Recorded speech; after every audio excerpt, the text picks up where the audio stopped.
दर्शकवृन्द नमस्कार। स्थानीय तहको निर्वाचन विशेष कार्यक्रम गाउँका सिंहदरबारमा स्वागत छ। म पुष्पा केसी। सरकारले स्थानीय तहको निर्वाचनका लागि 2079 वैशाख 30 गतेको मिति तय गरिसकेको छ। महानगर, उपमहानगर, नगरपालिका 293 वटा र 460 गाउँपालिका गरी 753 स्थानीय सरकारको निर्वाचन एकै चरणमा हुनेछ। संघीयताको अभ्यास अन्तर्गत बनेका यी स्थानीय सरकारले आफ्नो पहिलो 5 वर्षीय कार्यकाल पूरा गर्ने क्रममा छन्। गाउँमा सिंहदरबार पुर्याउने राजनीतिक दलहरूको योजना अनुरूप 3 तहको संघीयता कार्यान्वयनमा आएको हो। त्यसमा पनि संघीयताको जग स्थानीय सरकार हो। बितेको 5 वर्षमा संघीयताको जग कति बलियो भयो र यसलाई थप बलियो बनाउन के गर्नुपर्छ? नेपाल लाइभको विशेष कार्यक्रम गाउँका सिंहदरबारमा हामी यी विषयलाई केन्द्रमा राखेर बहस गर्दै आएका छौँ। यसैगरी राम्रो काम गरेका स्थानीय सरकार र तिनको प्रमुख उपप्रमुखको अनुभव यस कार्यक्रम मार्फत आगामी नेतृत्व समक्ष पुर्याउने कोसिस गर्दै आएका छौँ। स्थानीय सरकारमा चुनिन चाहने नेतृत्वको योजना, सपना र दृष्टिकोण समेत यस कार्यक्रम मार्फत सार्वजनिक गरिँदै आएको छ। साथै कार्यक्रममा स्थानीय तहको निर्वाचन सम्बन्धी गतिविधि समेत हामी तपाईमाझ प्रस्तुत गर्दै आएका छौँ। सामान राम्रो छ, ढुक्क हुनुहोस्। थाहा छ त्यसैले त यही लिन आएको। गुणस्तरीय प्लम्बिङको भरपर्दो नाम मार्बल। पूर्व अर्थ सचिव रामेश्वर खनालले भौतिक पूर्वाधार र सेवा प्रवाहको क्षेत्रमा स्थानीय तहले राम्रो काम गरेको बताएका छन्। वित्तीय संघीयता र कार्यान्वयनको 5 वर्ष, स्थानीय तहका सिकाइ, समस्या तथा चुनौती र भावी कार्यदिशाबारे बोल्दै पूर्व अर्थ सचिव खनालले लगानीका क्षेत्र पहिचानमा स्थानीय तह लागिरहेको बताए। साथै त्यसैकै आकर्षण स्वरूप उनीहरूले अहिले महोत्सवको प्रकृति परिवर्तन गरिरहेको खनालको भनाइ छ। अझ स्थानीय तहलाई सशक्त र बलियो बनाउन मानव संसाधनमा विकास, लेखा परीक्षण प्रणालीमा सुधार लगायत केही क्षेत्रमा परिवर्तन आवश्यक रहेको खनाल बताउँछन्। विदेशी नियोगका प्रमुखहरूसँग एउटा अन्तर्क्रिया कार्यक्रम बस्दाखेरि तिमीहरूको संघीयता नभइदिएको भए सम्भवतः कोभिड-19 अझ धेरै मान्छे मर्थे। सुरुवाती अवस्थामा नै मर्नेहरूको सङ्ख्या र सङ्क्रमितको सङ्ख्या चाहिँ कम हुँदै गएको कारण के भने गाउँपालिका नगरपालिकाले अप्रत्याशित ढङ्गले सक्रिय भएर होल्डिङ एरिया, आइसोलेसन सेन्टर र क्वारेन्टाइन समेत व्यवस्थापन गरे र कतिपय नपत्याउने किसिमका सुदूरपश्चिमका गाउँपालिकाहरूले त गड्डा चौकी, त्यसपछि गएर कैलालीको त्यो कञ्चनपुरको सिमाना, कैलालीको सिमाना झुलाघाटसम्म पुगेर आफ्ना मान्छे आएर त्यहाँ थन्केर बसेका छन्। सीमामा छिर्न दिएन भनेर गाउँपालिकाले प्रतिनिधि पठाएर उनीहरूलाई त्यहाँबाट भित्र पस्न लगाएर गाडी बस रिजर्भ गरेर गाउँपालिकासम्म पुर्याएर क्वारेन्टाइनमा राखेर होल्डिङ एरियामा राखेर भने घर जान दिनुभयो। त्यति बेलासम्म पाउनुभयो उहाँहरू। सर्भिस डेलिभरीमा चाहिँ म आफै पनि महसुस गर्छु। मैले 4-5 वटा गाउँपालिका नगरपालिकामा आफ्नै कामका लागि पनि जानुपर्छ। जाने बित्तिकै काम हुन्छ। पहिला जस्तो कुर्न पर्दैन, किनभने वडा अध्यक्ष त्यही त्यो आँगनमा घुमेर आउनुहुन्छ अथवा माथि हुनुहुन्छ। उहाँले देख्ने बित्तिकै फलाना आउनुभयो भन्नुहुन्छ। उहाँले मलाई मात्र फलानु भने नि उहाँको लागि प्रत्येक भोटरलाई उहाँले सम्मान गर्न सक्नु भएन, भोलि गएर हारिन्छ भन्ने पनि होला। त्यो एउटा व्यक्तिगत तहमा सेवा दिनुपर्छ भन्ने हो। कतिपय ठाउँमा चाहिँ वडा अध्यक्षले पैसा मागे अथवा वडाको सचिवले पैसा मागे भन्ने कुरा पनि छिटपुट आएको होला। त्यो समाचारमा प्रखर रूपमा आउँछ। तर यो हामीले प्रकट गर्न सकेका छौँ किनभने हामीसँग अनुसन्धानमा आधारित सर्वेक्षण भएर गाउँपालिका महासङ्घले तुल गरिदिएको हुन्थ्यो। भौतिक पूर्वाधारमा ठुलो परिवर्तन देखिएको छ। काठमाडौँ उपत्यका र नेपालको पोखरा बाहेक फुटपाथ भएको सहर नगरपालिका थिए। अहिले काँकडबिट्टादेखि लिएर कञ्चनपुरसम्म म आफ्नै गाडीमा घुमेँ। ठाउँ सबै नगरपालिकामा गएको फुटपाथ नभएका नगरपालिका भेट्ने गाह्रो हुन्छ। अहिले पहाडका नगरपालिका पनि कतिपय गाउँपालिकामा पनि फुटपाथ बनाइएको छ। मूल बजार गाउँपालिकाको मूल बजारमा फुटपाथ बनाइएको छ। ढलको प्रबन्ध गरिएको छ। बाटोहरू पिच छन्। धुलो उड्न कम भएको छ। काठमाडौँभन्दा बाहिरका नगरपालिकाहरू सफा छन्। सरसफाइ राम्रो भएको छ। भौतिक पूर्वाधारमा राम्रो काम भएको छ। हो, पाएको खर्च पुरै गर्न सक्नु भएन। अझै पनि पुँजीगत खर्चको प्रतिशत चाहिँ कम छ। त्यो हुनुको कारण के भने पहिलो 2 वर्षमा जुन किसिमको कर्मचारीको अभाव भयो। अहिले पनि कर्मचारी, इन्जिनियर कतिपय राम्रै नगरपालिका गाउँपालिकामा पनि कर्मचारी, इन्जिनियरहरूको प्राविधिकहरूको चाहिँ अभाव छ। हामी कर्मचारी बढी भयो भन्ने एउटा अतिशयोक्ति बनाएर बसेका छौँ। संसारमा सबभन्दा जनसङ्ख्याको तुलनामा कर्मचारी कम भएको मुलुक नेपाल हो। हामीले स्टडी गर्ने बेला हाम्रा जस्तै मुलुकसँग तुलना गरेर हेरेको हामी कहाँ काम गर्ने मान्छे नभएपछि पनि सेवा हुन्छ। इन्जिनियरै नभएर सडक बन्छ। ती कुराहरू हामी समयमा नियुक्ति गर्न। यो अवरोध त यो अवरोधको सन्दर्भमा पनि यति खर्च गरेँ यति काम गरेँ भन्नुपर्ने अवस्था छ। तर मैले आफ्नो अवलोकनको आधारमा भने म पनि कुनै संस्था होइन जसले व्यवस्थित अध्ययन गरेको होस्, गाउँपालिका महासङ्घले अथवा नगरपालिका महासङ्घले अथवा राष्ट्रिय प्राकृतिक स्रोत वित्त आयोगले अध्ययन गरिदिएको भए त्यस्तो तथ्यको आधारमा बहस गर्दा हामीलाई राम्रो हुन्थ्यो होला। तेस्रो चाहिँ महत्त्वपूर्ण कुरो के देखेको छ भने कतिपय गाउँपालिकाहरूले पनि आफ्नै स्तरमा उहाँहरूले महोत्सवको प्रकृति परिवर्तन गर्नुभएको छ। अहिले महोत्सवमा लगानीका कुराहरू गर्नुहुन्छ। 4-5वटा त्यस्ता लगानीका बहस गर्न, लगानी कसरी आकर्षण गर्न सकिन्छ, हाम्रो गाउँपालिकाको एउटा निच के हो, केमा हामी चाहिँ खुबी प्राप्त हुन सक्छौँ, उहाँहरूले आफ्नो त्यो निचलाई पहिचान गरेर त्यसमा चाहिँ लगानीकर्ताहरूलाई बोलाउने प्रयत्न चाहिँ गर्नुभएको छ। सफल हुनुभएको छैन अलग कुरा हो। नगरपालिकाहरू केही हदसम्म सफल भएको देखिन्छ, लगानी वृद्धि भएकै छ, व्यवसायको आकारहरू पनि विस्तार भएको छ।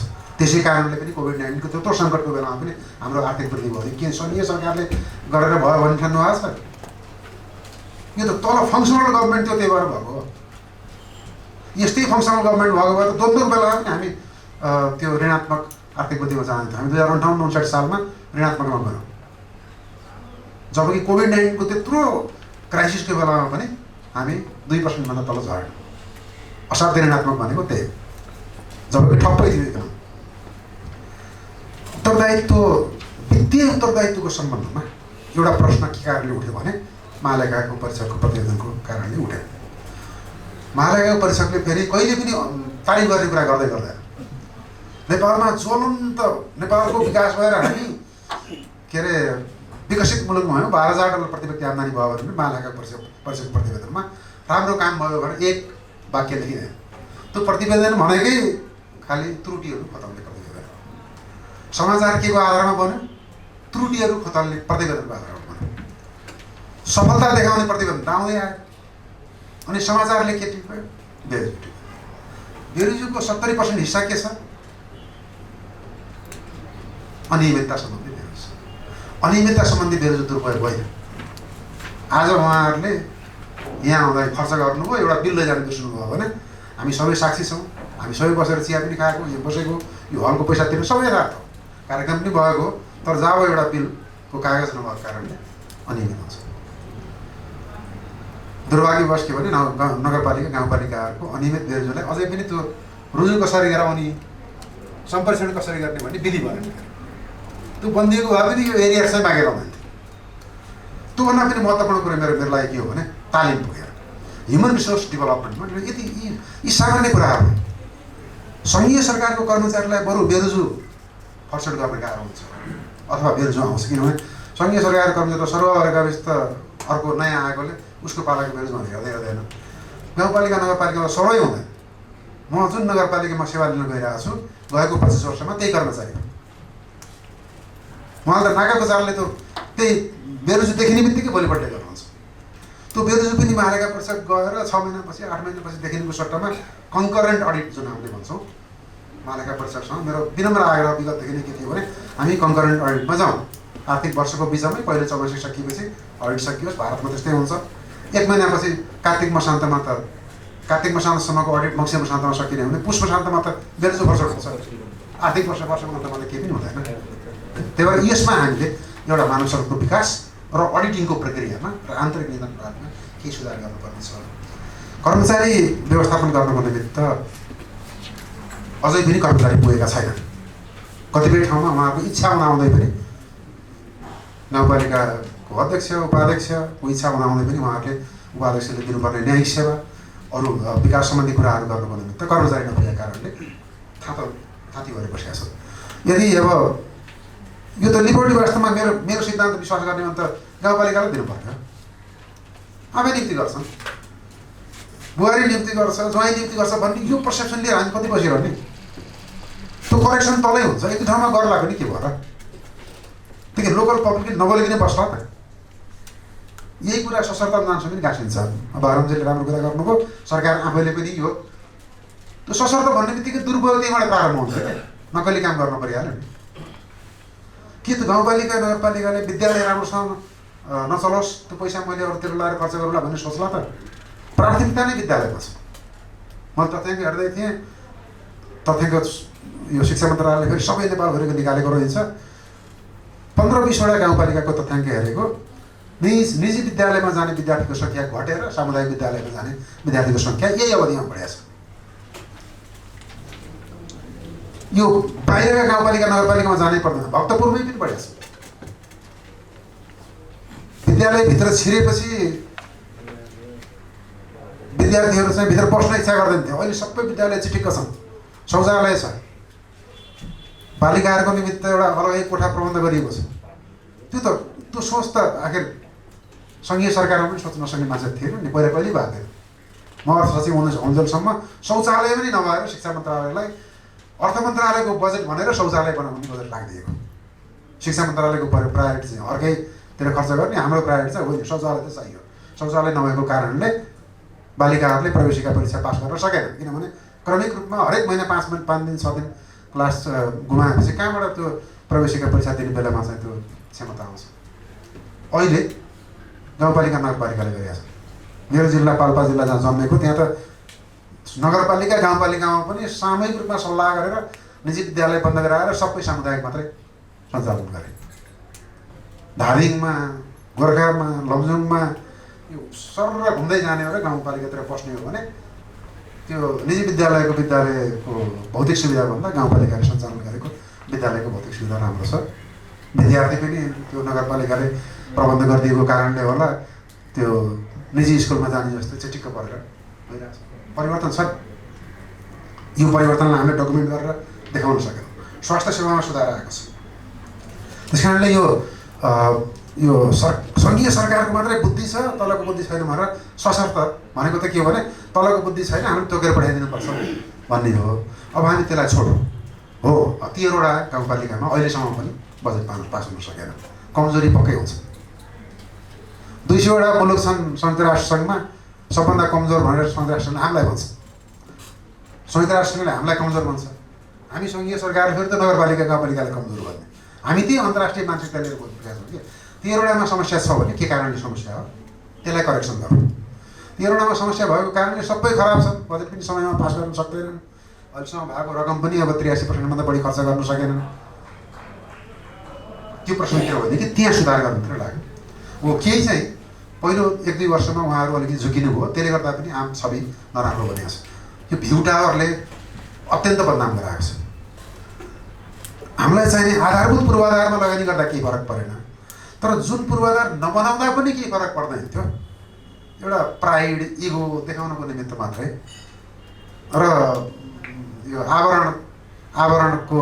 आवरणीय वर्णन भन्छु मैले। आवरणीय वर्णन व्याख्या के भन्दाखेरि यसले पर्यटन बढाउँछ भन्ने सार्वजनिक गर्नुभएको जस्तो भयो।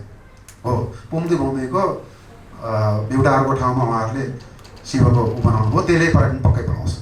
त्यस्ता संरचनाको सम्बन्धमा प्रश्न गर्न खोजेको होइन। कतिपय जस्ता टुप्पाहरूमा त्यस्ता किसिमका पूर्वाधारको महत्त्व पनि होला, तर सबै ठाउँमा चुरेको डाँडामा पनि भ्यू टावर चाहिने। बन्दीपुरको माथिपट्टि, बन्दीपुर भनेको सिराहरू, त्यसको माथिपट्टि पहिला मन्दिर थियो, अहिले भ्यू टावर बनाउनु सुरु गरिसक्नु भएको छ। यी समस्याहरू देखिएका छन्।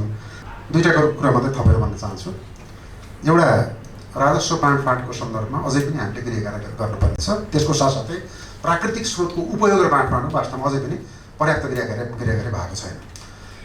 प्राकृतिक स्रोतको उपयोग र बाँडफाँडको सन्दर्भमा केही कुराहरू पर्यटनको, माउन्टेनियरिङको, ठुला खानीको कुराहरू त भए, तर ससाना प्राकृतिक स्रोत, पानीको बाँडफाँड, सिँचाइको निमित्त होस् अथवा खानेपानीको निमित्त होस्, कतिपय ठाउँमा पानीको निमित्त झगडा भएको छ, र अरू प्राकृतिक स्रोत खास गरी जडीबुटी र इकोसिस्टमको बारेमा त हामीले कुरै गरेका छैनौँ। त्यसको बारेमा चाहिँ अझै पनि गृहकार्य गर्न बाँकी छ। राष्ट्रिय प्राकृतिक स्रोत वित्त आयोगले यो बुझेको महसुस मैले गरेको छु, उहाँहरूले आफूले पनि तयारी गरिरहनु भएको छ। राजस्व बाँडफाँडमा एक त संविधानले प्रदान गरेको अधिकार बहुमतिमा सङ्कलन गर्ने राजस्वमा पनि नगरपालिका गाउँपालिकाले सुधार गर्नुपर्ने छ, किनभने पहिलो वर्षमा हौसिएर कतिपय कुराहरू बढाउनु भयो।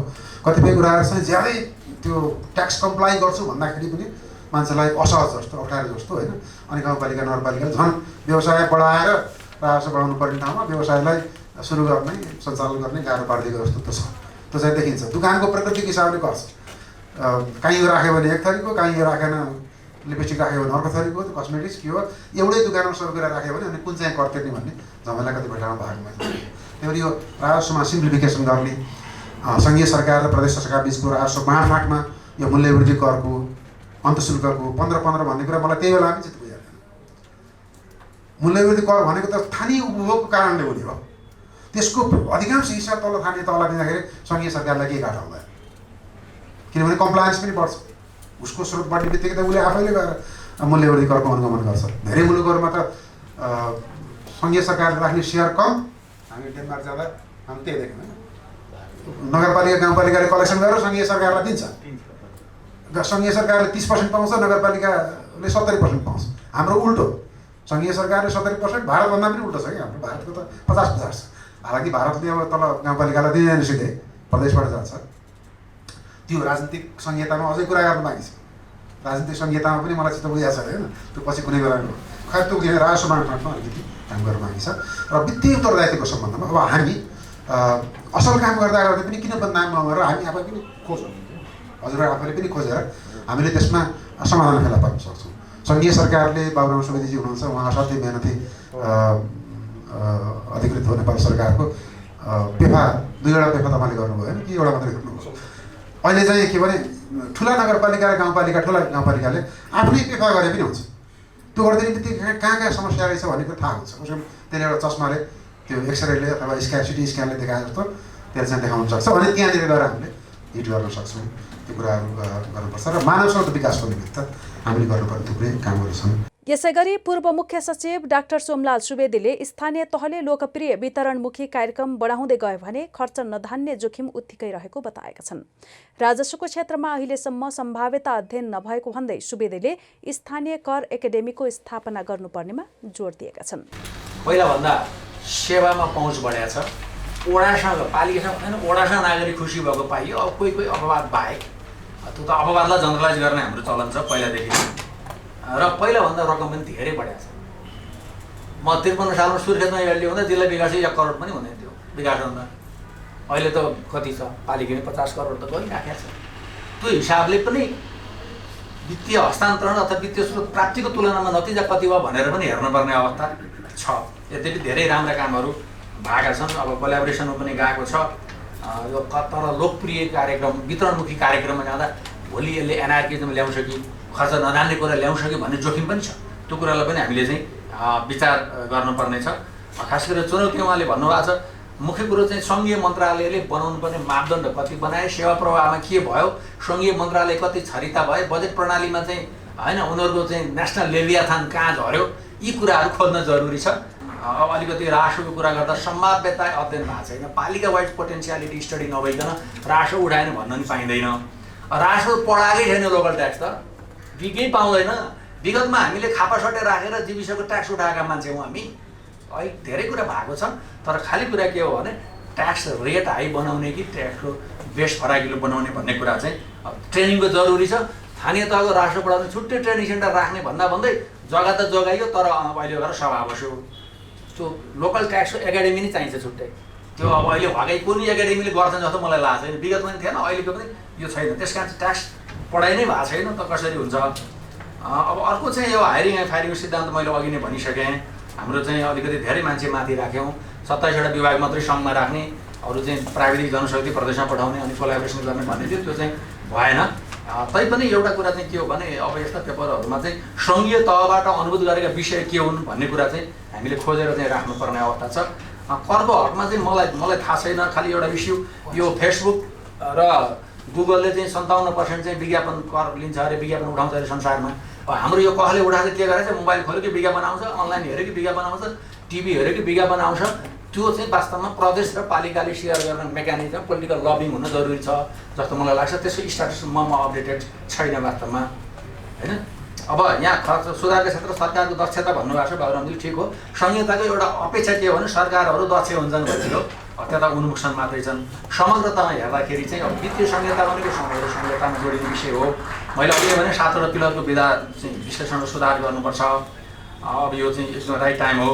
अर्को संविधान बमोजिमको अधिकार निक्षेपण गर्नु पर्यो। अहिले एउटा के हो भने संविधान बमोजिमको अधिकार चाहिँ नदिने, नतिजा चाहिँ पुरै खोज्ने भयो कि अधुरो कार्यान्वयनबाट पुरा रिजल्ट खोजेर पालिका प्रदेशलाई गाली गर्न अलि हुँदैन बेला भएको छैन। किन संविधानको पुरा कम्प्लायन्स गर्ने दायित्व त सबैको हो। त्यो कारणले गर्दा त्यो गर्नु पर्यो। र अनि त्यसपछि चाहिँ कार्य विस्तृतीकरणलाई पुनरावलोकन गर्नुपर्छ, त्यसको कार्यान्वयन कति भयो के भएन, किनभने त्यति बेला संविधान हुन के पर्थ्यो भने मैले यहाँ मान्यज्यूलाई अनुरोध गरेँ कि संविधान सभाले कार्य विस्तृतीकरण गरेर त्यसको सार संक्षेप संविधानका अनुसूची 5 देखि 9 हुनुपर्थ्यो। त्यो त भएन, त्यो नभए पनि हामीले त्यति गऱ्यौँ र अहिले नेपालमा त पनि थाहा छैन, विदेशीले कहिलेकाहीँ सोध्नुहुन्छ मलाई, मैले कहिलेकाहीँ प्रेसिडेन्ट के मोडालिटी बताइदिन्छु, तर हामीले त्यसलाई चाहिँ उन गरेनौँ, जनशक्ति र सङ्गठनको त्यो आधारमा गर्न सकेनौँ। अब चाहिँ हेर्नुपर्ने अवस्था चाहिँ छ, पुनरावलोकन गर्नुपर्छ। अब मुख्य कुरा त यो कार्य जिम्मेवारी भने नि आवश्यकताले र जनबलले चेन्ज हुँदो रहेछ नि त, कोभिडले देखायो त होइन, महामारी त पालिकाको होइन तर खर्च त्यहीँ भयो भनेपछि त्यो यो चेन्ज हुने विषय पनि यो भनिन्छ, एक्सपेन्डिचर एसाइनमेन्ट जहिले पनि ट्रान्जिसनमा हुन्छ, त्यो हिसाबले कतिपय रिसेन्ट्रलाइजेसन गर्न पनि हुनसक्ला, त्यो अर्कै कुरा हो, तर यसलाई पुनरावलोकन गर्नुपर्ने अवस्था छ। राजस्व चाहिँ हेर्दाखेरि सङ्घ र प्रदेश र पालिकाको राजस्वको एकीकृत योजना हामीले कहिले बनाएको छैन, त्यसको लिङ्केजेसहरू हेरेर केन्द्रीय राजस्व परामर्श समितिले पालिकामा भएको व्यवसायीले भनेको कुरा भन्छन् कि भन्दैनन्, सेन्ट्रल पोलिसीले के असर पर्छ भन्ने कुरा पहिलेदेखि छुटेकै विषय हो। अर्को अब क्षमता वृद्धिको कुरा त एकदमै जरुरी छ।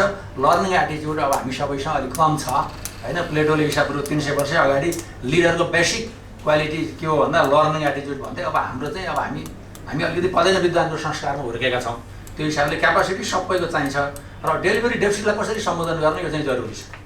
अब विद्यालयको कुरा गर्दाखेरि कतिपय मेयर साहबहरूले भन्नुभएको छ, अब पालिकामा पनि त्यो गर्नुभएको छ, आफ्नो छोराछोरी सामुदायिक विद्यालयमा पढाएपछि के भन्नुभएको छ स्थानीय तहको चाहिँ प्रमुख उपप्रमुख अध्यक्ष बाजुले, हामी त अब जीवन मरणको सवाल भयो, विद्यालय शिक्षा नसकेर त घर परिवार पनि बिग्रिने भयो भने त्यसरी लाग्दाखेरि हामीले कति सपोर्ट गऱ्यौँ भन्ने प्रश्न एक प्रश्न छ। त्यस्तो मान्छेहरूलाई मर्डर गर्ने कुरामा हामी कति सपोर्ट गऱ्यौँ होइन, मर्डर गर्दाखेरि अब कति 1 किलोमिटर हिँड्ने कि 2 किलोमिटर हिँड्ने कि 3 किलोमिटर हिँड्ने हो। सिक्किममा चाहिँ 3 किलोमिटर थियो प्राइमेरी स्कुलको धेरै पहिला। अब त्यो आधारमा चाहिँ हामीले चाहिँ विद्यालयहरूलाई चाहिँ इस्टाब्लिस गर्ने, रिलोकेट गर्ने, मर्डर गर्ने कुराहरू गर्नुपर्ने, स्वास्थ्य सेवाका थुप्रै कुराहरू छन्, त्यस कारण अब त्यतातिर अहिले नजाउँ, समय पनि छैन।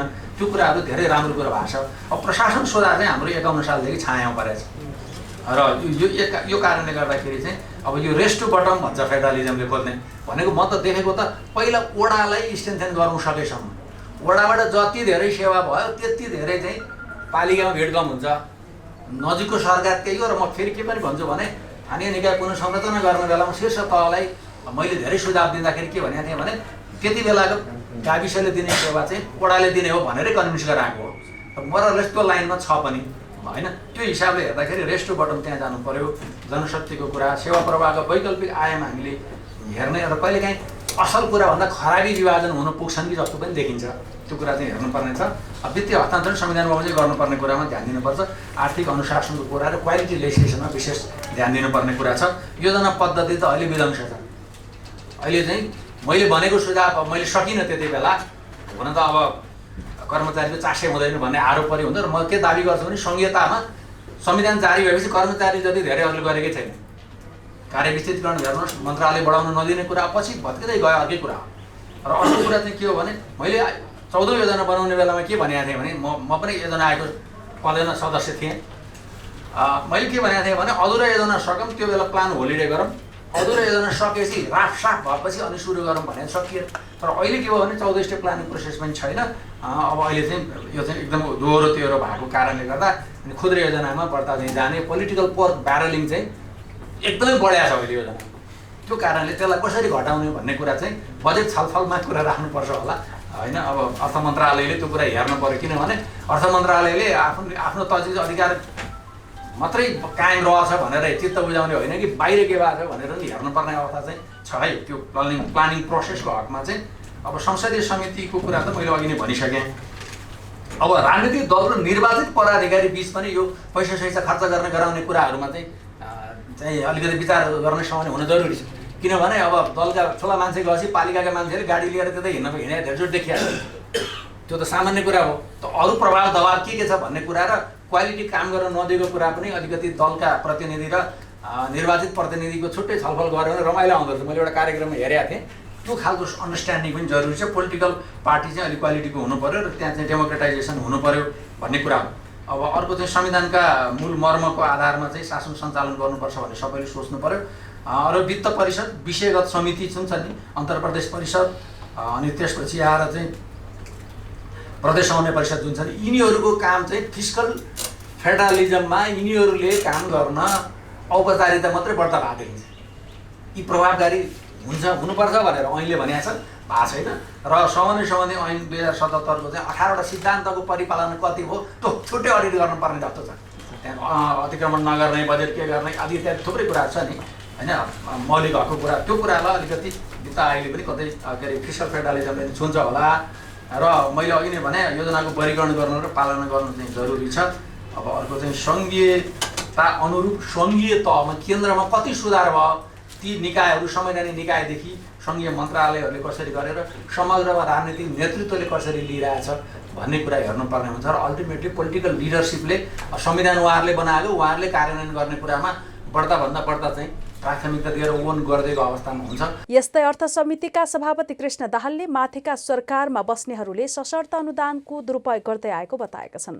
सशर्त अनुदान घटाउँदै लैजानुपर्ने, समानीकरण अनुदान घट्दै र सशर्त अनुदान बढ्दै जानुमा माथिका सरकारमा बस्नेहरूको स्वार्थ नै मुख्य कारण रहेको दाहालको भनाइ छ। सशर्त अनुदान चाहिँ हामीले अलिकति छोडिदिएको कुरा के हो भने एकात्मक प्रणालीले जुन दायित्व सिर्जना गर्यो त्यो प्रदेशले पनि नलिने, स्थानीय तहले पनि नलिने, यो योजना हामी गर्दैनौँ भनेपछि अनि सशर्तको रूपमा राख्नु बुझ्न सकिन्थ्यो। त्यो बेलामा एकात्मक प्रणालीले दायित्व सिर्जना गर्यो, त्यो दायित्व पुरा गर्ने त काम सङ्घीय सरकारकै हो। त्यसैले पुरा गर्नको निम्ति त्यहाँ केही अलि बढी रकम हुनु स्वाभाविक रूपले बुझिन्थ्यो सशर्त अनुदान। तर यो मैले नबुझेको कुरा के छ भने यो सरकारसँग पनि हामी छलफल गर्दैछौँ सङ्घीय सरकारसँग। अब यो त घटेर जानुपर्ने हो सशर्त अनुदान, घटेर गएन कि बढेर पो जान थाल्यो। अहिले साथीहरूले सुनाउनु भयो यहाँ। अब यो सशर्त अनुदानको केही मन्त्रालयले अब 2-4 दिनमा पठाउँदैछन्। यो सायद आचार संहिताभन्दा अगाडि चाहिँ नि सशर्त अनुदानको रूपमा लिएर जाने होला। यो त कस्तो भइदियो भन्दा माथिका सरकारमा बस्नेहरूले यसलाई सदुपयोग हो कि दुरुपयोग गर्ने ट्रेन्डमा चाहिँ जान्छ।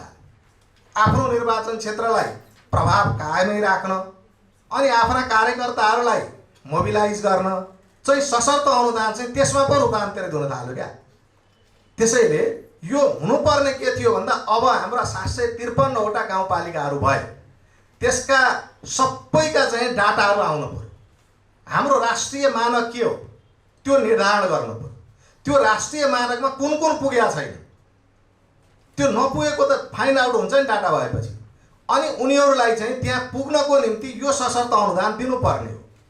यो कार्यक्रम के गर्ने भन्ने कुरा चाहिँ उहाँहरूले नै गर्नु पर्यो। तर हामीले एउटा राष्ट्रिय मानक त निर्धारण गर्नु पर्ला। कर्णालीको त्यो हाम्रो राष्ट्रिय मानकमा कति तल छ, त्यसलाई ल्याउनको निम्ति कति खर्चको आवश्यकता छ, त्यहाँ हामीले दिँदाखेरि तिमी नै गर, तर तिम्रो मानकहरू यो चाहिँ पुगेका छैन, त्यो क्षेत्रमा प्रगति गर्ने गरी तिमी कार्यक्रम बनाऊ भनेर दिनुपर्ने होला नि। तर यहाँदेखि यहाँसम्म बाटो बनाऊ भनेर दिन थाल्यौँ भने अनि त्यो स्थानीय सरकारको के मतलब हो, के काम भयो, यो सङ्घीयताको के काम भयो। त्यसैले यस बारेमा समितिले छिटै छलफल गरेर हामी एउटा सरकारलाई चाहिँ अलि बाध्यकारी निर्देशन दिने पक्षमा छौँ। सङ्घीयता फुल फेजमा कार्यान्वयन नगर्दासम्म अरू समस्या बढेर जाने, तपाईँहरूप्रतिको अविश्वास बढेर जानु भनेको सङ्घीयता चाहिँ नि कमजोर भएर जानु। त्यसैले अघि नै भनिसक्नु हो, दुईजना मुख्य सचिव र सचिवले भनिसक्नु हो कि यो प्रेसले त जहाँ बेठिक छ त्यो मात्रै खोज्ने हो, उसको धर्म पनि त्यही होला। तर समग्रमा भन्नुहुन्छ भने यो सङ्घीयताको सबभन्दा राम्रो थेक्न सकेको के पनि न तालिम छ, न राम्रो गरी उसलाई अभिभावकत्व दिया छ, के पनि छैन। अब न ऐन बनाइदिएको छ, माथि ऐनै नबनाएपछि तल काम हुन सक्ने कुरै भएन। त्यो सबै सन्दर्भमा समेत त्यो स्थानीय 753वटा तहले वास्तवमा धेरै समस्याहरू चाहिँ हल गरिदिएका छन्। संविधानले नै दिएका अधिकारहरू प्रयोग गरिया हो, नगरिया होइन। तर उहाँहरूले चाहिँ नि उहाँहरू नभइदिएको भए आज यो सङ्घीयता चाहिँ अरू धेरै यसको विरुद्धमा धेरै जनमत चाहिँ निर्माण भइसक्थ्यो होला। अहिले त्यो जनमत चाहिँ वात्तै घटेको छ र त्यो घट्नुमा यो 753वटा इकाइको सबभन्दा राम्रो प्रभाव छ भन्ने ठान्छु म। प्रदेशको भन्दा स्थानीय तहको नै छ। स्थानीय तहलाई तपाईँ हामीले जति धेरै साधन स्रोतले सम्पन्न बनाउन सक्दैनौँ तबसम्म सङ्घीयता बलियो हुँदैन। हामीले माथि चाहिँ बजेट धेरै राख्ने, साना साना योजना पनि सशर्तको नाममा तल पठाउने यो अभ्यास गर्न थाल्यौँ भने सङ्घीयता विकृत दिशातर्फ जान्छ। त्यसैले यो चाहिँ हटाउनुपर्छ। हामीले ऐन बनाएरै भन्यौँ, एउटा वित्तीय उत्तरदायित्व सम्बन्धी ऐनमा, आर्थिक कार्यविधि तथा वित्तीय उत्तरदायित्व ऐनमा हामीले के भन्यौँ भने अब यो माथिबाट 10 लाख 5 लाखका पनि योजना जान थाल्यो भने त बर्बाद हुने भयो। त्यसैले यो चाहिँ नगरौँ भनेर राष्ट्रिय योजना आयोगमा बैङ्किङ नभएका योजनाहरूमा बजेट दिनै पाउँदैन अर्थ मन्त्रालय भनेर लेख्यौँ। तर त्यो त्यति धेरै बैङ्किङ प्रणाली त सुरु भएको छ, योजना बैङ्क भनेर योजना आयोगले सुरु गरेका छ। योजना आयोगले सङ्घले कस्ता आयोजना परिचालन गर्ने, प्रदेशले कस्तो गर्ने भनेर के एउटा मापदण्ड पनि बनाएको छ। तर त्यो मापदण्डलाई फलो गरेका छैन। हामीले फलो गराउने गरी हाम्रा समितिका काम कारबाही पनि त्यति धेरै क्रियाशील हुन सकेका छैनन्। अब आगामी दिनमा त्यो सबै तहबाट हामीले निगरानी गर्नुपर्छ, खबरदारी गर्नुपर्छ र सङ्घको हैसियतमा बस्नुपर्छ, प्रदेशको हैसियतमा बस्नुपर्छ। स्थानीय तह सबैभन्दा बढ्ता जनताको नजिकको ठाउँ हो। साना साना सडक, साना साना सिँचाइ, साना साना आयोजनाहरू त जम्मै त्यसैले गरे भइहाल्यो नि, निगरानी पनि त्यहाँ बढ्ता हुन्छ। जनताको सबभन्दा नजिकको सरकार त्यही हो। त्यसैले त्यहाँ निगरानी बढ्ता, त्यहाँ केही नचाहिँदा कामहरू भयो भनेदेखि त जनताले त्यही निगरानी गरिहाल्छ नि। त्यसैले जनताले निगरानी गरेर त्यही प्रदेश र सङ्घको सरकारलाई निगरानी गर्नुभन्दा त तीको आफ्नै सरकार सबभन्दा धेरै निगरानी गर्न सक्ने हैसियत उसले त्यहाँ राख्छ, सबभन्दा नजिकको यो हुन्छ। त्यसैले त्यहीँ पठाउनुपर्छ र हामीले चाहिँ यी साना साना आयोजनाहरू सङ्घले सञ्चालन गर्ने होइन, ठुल्ठुला आयोजनाहरू सञ्चालन गर्ने, 2 वा 2 भन्दा प्रदेशहरूलाई प्रभावित पार्ने आयोजनाहरू सञ्चालन गर्ने काम चाहिँ गर्नुपर्छ। र अहिले वित्त आयोगले केही नयाँ कुराहरू गरिरहेको छ। प्राकृतिक स्रोत तथा वित्त आयोग नै हो। पहिला वित्तको सन्दर्भमा अलिक बढ्ता ध्यान केन्द्रित गर्यो, अब प्राकृतिक स्रोतहरूको सन्दर्भमा पनि ध्यान केन्द्रित गर्नुपर्ने आवश्यकता छ।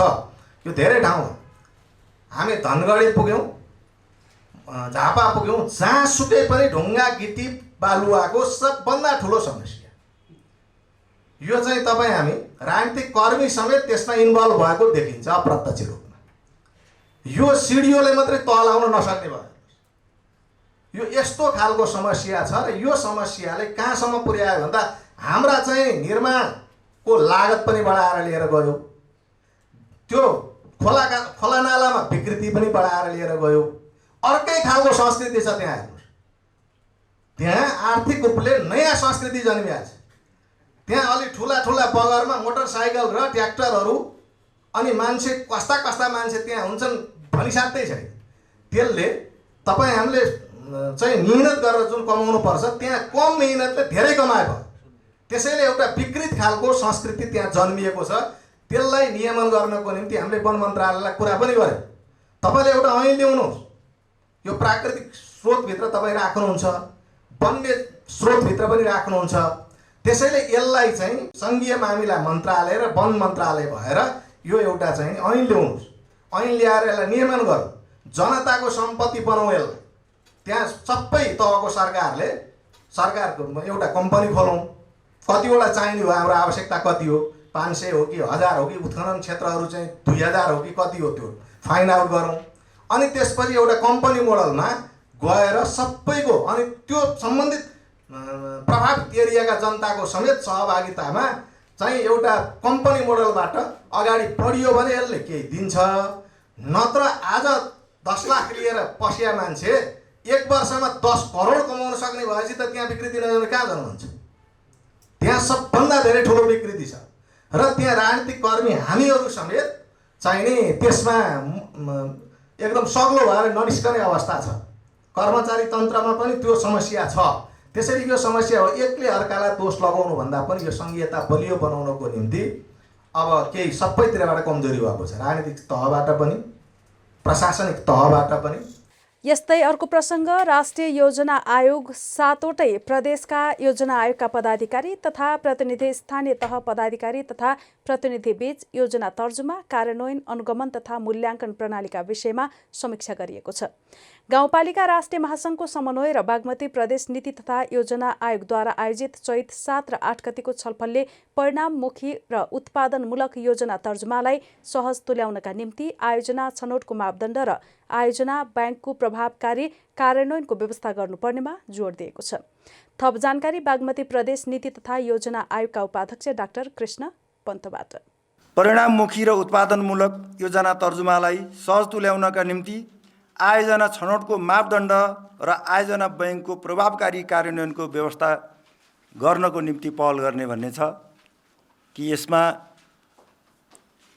अहिले योजना तर्जुमा गर्दा परिणाममुखी र उत्पादनमूलक योजनामा भन्दा अलि बढी सर्भिस डेलिभरीको हिसाबले अलि अव्यवस्थित ढङ्गले योजना तर्जुमा भइरहेको हो कि भन्ने चाहिँ अनुभव भएको हुनाले यसलाई सच्याउनको निम्ति यसरी जानुपर्छ भन्ने छ। 2 नम्बरमा आयोजनाहरूलाई गौरवका योजना, ठुला योजना, रूपान्तरणकारी आयोजना, मझौला तथा साना आयोजनाका रूपमा वर्गीकरण गरी बजेट विनियोजन गर्ने व्यवस्था मिलाउने, पहिले आयोजनालाई वर्गीकरण गर्ने, त्यसै अनुसारको चाहिँ बजेटको सिलिङहरू चाहिँ न्यूनतम सिलिङहरू पनि त्यसै अनुसार राखेर ती योजनाको प्रकृतिको आधारमा चाहिँ बजेट विनियोजन गर्ने व्यवस्था मिलाउनुपर्छ भन्ने अनुभव भएको छ। र यसो गर्दाखेरि के हुन्छ भने योजना तर्जुमालाई अलि बढी व्यवस्थित गर्न सकिन्छ र छिराइलिएको परिस्थितिबाट अलि एउटा संरचनामा ढाल्न सकिन्छ भन्ने चाहिँ विश्वास हामीले गरेका छौँ। त्यसै गरी योजना तर्जुमा गर्दाखेरि आवधिक योजना राष्ट्रियदेखि लिएर प्रदेश र स्थानीय तहसम्मका आफआफ्नो तहले अलिकति त्यसलाई चाहिँ आफआफ्नो तहले चाहिँ अलि त्यसप्रति ध्यान दिएर अगाडि बढ्ने गरी आवधिक योजना, गुरु योजना र दिगो विकास लक्ष्यसँग तालमेल हुने गरी बजेटलाई साङ्केतिकरण गर्ने व्यवस्था मिलाउनुपर्छ भन्ने निष्कर्ष रहेको छ। त्यसो गर्दाखेरि बजेटलाई साङ्केतिकरण यसको आधारमा साङ्केतिकरण गर्ने बित्तिकै योजना एउटा निश्चित संरचनामा चाहिँ यो जान्छ भन्ने चाहिँ हामीलाई विश्वास लागेको छ। चौथोमा स्थानीय तहले सङ्घ र प्रदेश सरकारमा आवको लागि माग गर्ने आयोजनाहरू हिउँदे सभा मार्फत सिफारिस गर्ने र सोही सूचीमध्येबाट मात्र सङ्घ र प्रदेशले आफ्नो वार्षिक बजेटमा योजना व्यवस्था गर्ने प्रणाली स्थापित गर्नेछ।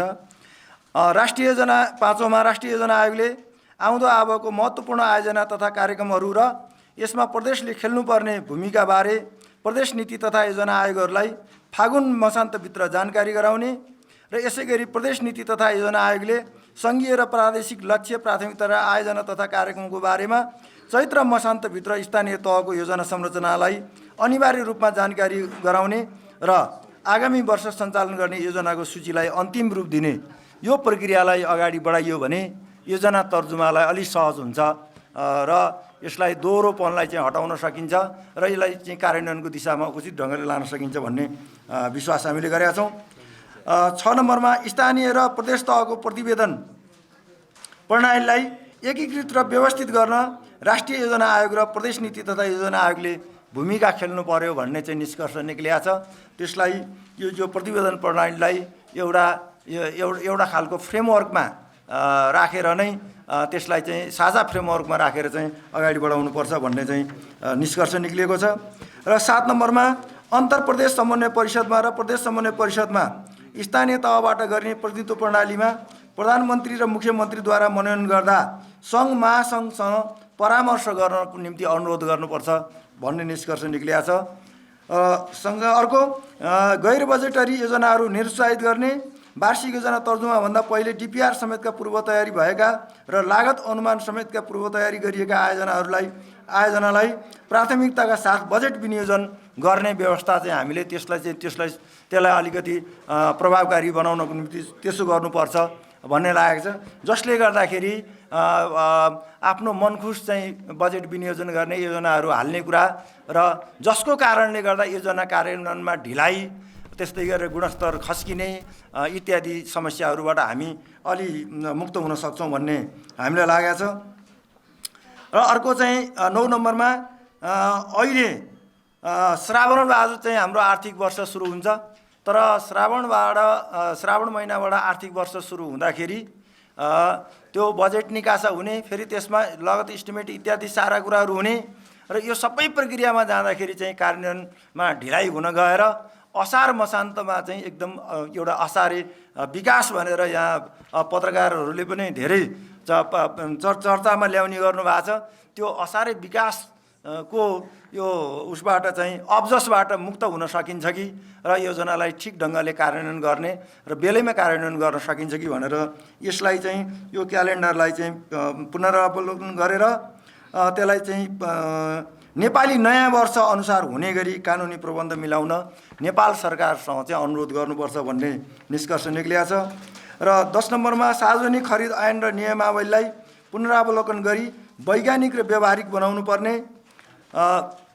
यो खरिद ऐन र नियमावलीलाई चाहिँ पुनरावलोकन गर्दाखेरि यो योजना कार्यान्वयनसँग सम्बन्धित रहेका स्टेक होल्डरहरूलाई पनि अलिकति एउटा अनुशासनमा रहेर चाहिँ काम गर्न सक्ने, जवाबदेही बनाउने खालको चाहिँ स्थिति पैदा गर्नुपर्छ र जसले गर्दाखेरि चाहिँ समयमै काम सम्पन्न हुने व्यवस्था मिलाउन सकिन्छ भन्ने हामीलाई चाहिँ विश्वास लागेको छ।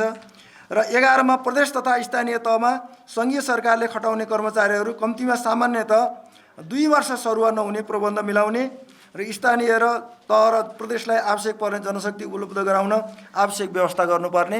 अहिले चाहिँ जनशक्तिको अभावले गर्दा प्रदेश र स्थानीय तह चाहिँ एकदम काम चाहिँ कम भइरहेको छ। र यहाँले पनि सुन्नुभयो होला कि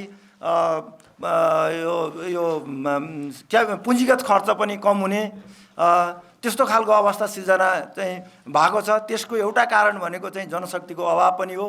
र यसमा चाहिँ के हुन्छ भने कर्मचारीको स्थायित्व र जवाबदेहिता यो दुईटालाई चाहिँ सम्बन्धित तहसँग, प्रदेश सरकारको कर्मचारीहरू प्रदेश सरकारको तहसँग चाहिँ जवाबदेही हुने, उत्तरदायी हुने र सँगसँगै चाहिँ के भने स्थानीय तहका कर्मचारीहरू स्थानीय तहसँग चाहिँ उत्तरदायी हुने, त्यस्तो खालको चाहिँ जवाबदेही हुने त्यस्तो खालको व्यवस्था हुनुपर्छ। र यो कर्मचारीको चाहिँ स्थायित्वको कारणले गर्दाखेरि के हुन्छ त भने काममा चाहिँ बढी लगनशीलता हुन सक्ने र दक्षता पनि हासिल हुन सक्ने हुन्छ। त्यसले गर्दा यसमा अलिकति यो व्यवस्था चाहिँ मिलाउनुपर्छ भन्ने छ। 12मा अनुगमन सम्बन्धी एकीकृत सूचना प्रणालीको विकास गरी संस्थागत गर्ने र पूर्व डेस्क रिभ्यू चेकलिस्टको तयारीसहित नतिजामुखी अनुगमन प्रणालीको अवलम्बन र तहगत प्रतिवेदन प्रणालीको विकास गर्ने। यो खालको सिस्टमलाई अलिकति यो अनुगमन मूल्याङ्कनको प्रणालीलाई पनि एउटा फ्रेमवर्कमा, रिजल्ट फ्रेमवर्कको आधारमा, सूचकको आधारमा अनुगमन गर्ने, त्यो अनुसारको उपलब्धि भयो कि भएन भनेर चाहिँ हेर्ने, त्यसै गरी चाहिँ के भने प्रभाव मूल्याङ्कन गर्ने, यस्तो खालको प्रणालीको विकास गर्ने र यो चाहिँ यो सूचना प्रणालीले पनि एकीकृत सूचना प्रणालीको चाहिँ विकास गर्ने भन्ने छ। सँगसँगै 13 नम्बरमा अनुगमनबाट प्राप्त सुझावहरू कार्यान्वयन भएको सुनिश्चित गर्ने व्यवस्था मिलाउने। अनुगमनको सिलसिलामा अब अनुगमन भयो तर उसले रिपोर्ट दियो, कतिले रिपोर्टै नदिने, रिपोर्ट दिँदाखेरि पनि त्यो रिपोर्टको चाहिँ फेरि कार्यान्वयन नहुने र फेरि पनि अर्कोपल्ट योजना कार्यान्वयन हुँदाखेरि त्यस्तै खालको समस्या दोहोरिने स्थिति छ।